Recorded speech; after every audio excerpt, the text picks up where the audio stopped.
கணேசாய நமக. முருகாசரணம். தலைவாசல் கதவில் குலதெய்வம் வாசம் செய்யுமா என்பது பற்றி இப்பதிவில் சிந்திக்கலாம். நாம் குடியிருக்கும் இல்லமே நமது கோயில், நமது உள்ளமே தெய்வம். முன்னொரு சொல்வாக்கு உண்டு. நம் வீட்டின் தலைவாசல் மிகவும் சிறப்புடையது. அதனால் தவறியும் அங்கு இதையெல்லாம் செய்துவிடாதீர்கள். ஒரு வீட்டின் தலைவாசலில் அஷ்டலட்சுமியும் வாசம் செய்வது போல தலைவாசல் கதவில் குலதெய்வம் குடியிருப்பதாக சாஸ்திரங்கள் கூறப்படுகிறது. உங்களுடைய குலதெய்வம் உங்கள் வீட்டின் கதவில்தான் குடியிருக்கும். அதனால்தான் நம் முன்னோர்கள் வீட்டின் கதவை சத்தமில்லாமல் திறக்கவும் மூடவும் கூறுவார்கள். அடிக்கடி தேங்காய் எண்ணெய் விட்டு சுலபமாக மூடும்படி வைத்திருப்பார்கள். குழந்தைகள் கதவின் தாப்பாலை ஆட்டும் பொழுது பெரியவர்கள் அதட்டுவதை நாம் கேட்டிருப்போம். இவ்வளவு ஏன், நாமே கூட அந்த தவறை செய்துவிட்டு பல முறை சிறு வயதில் திட்டு வாங்கியிருப்போம். உங்களுக்கு ஞாபகம் இருக்கிறதா?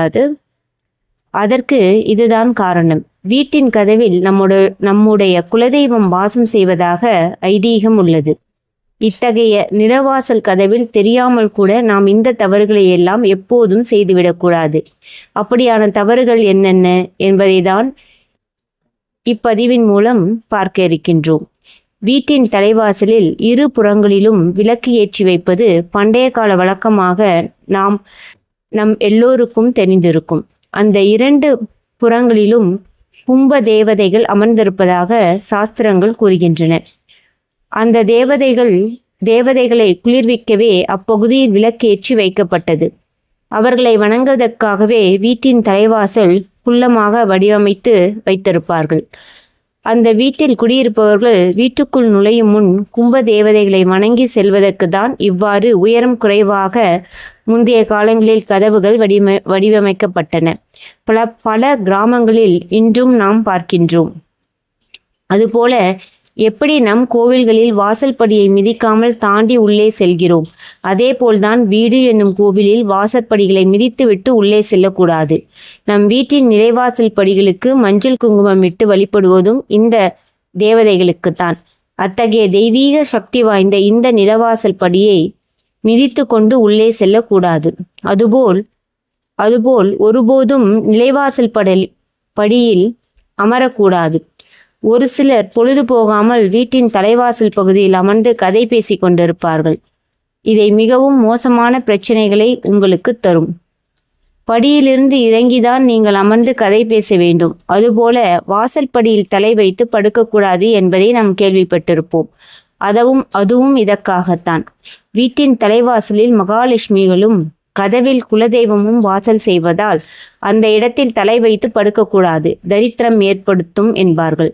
அதுபோல் தலைவாசலில் கால் வைத்து நிற்கக்கூடாது. அங்கு நின்று தும்புவது, தலை வாருவது போன்றவற்றை செய்தால் வீட்டில் தரித்திரம்தான் உண்டாகும். இது போன்ற சில தவறுகளை வீட்டில் செய்தால் பணவரவு கட்டாயம் தடைப்படும்.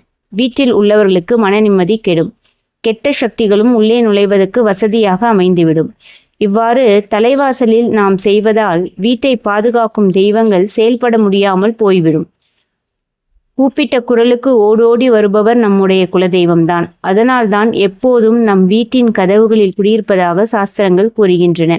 சில சமயங்களில் நமக்கு தெரியாமல் நாம் சில நேரங்களில் நமக்கு வரும் ஆபத்துக்கள் விலகியதை அடுத்து தலைக்கு வந்தது தலைப்பாகையோடு சென்றுவிட்டது என்று கூறுவோம். நம்முடைய பல கஷ்டங்களிலிருந்து குலதெய்வம் நம் துணையாக இருந்து பாதுகாப்பதாக ஆன்மீக சாஸ்திரங்கள் கூறுகின்றன. எனவே இதுவரை தெரியாமல் செய்திருந்தாலும் இனியும் தலைவாசலில் இந்த தவறுகளை நாம் செய்யாமல் இருப்பதுதான் மிகவும் நல்லது. நமது வீட்டின் தலைவாசல் என்ற நிலைவாசல் படியில் மஞ்சள் குங்குமம் இட்டு மாலை நேரங்களில் விளக்கு வைத்து வழிபடுவோம். இந்து சாஸ்திர முறைகளை பின்பற்றுவோம். அதன் வழி பாதையில் நடப்போம். வருகின்ற இளைய தலைமுறைக்கு எடுத்து வைப்போம். ஓம் நம சிவாய. நன்றி.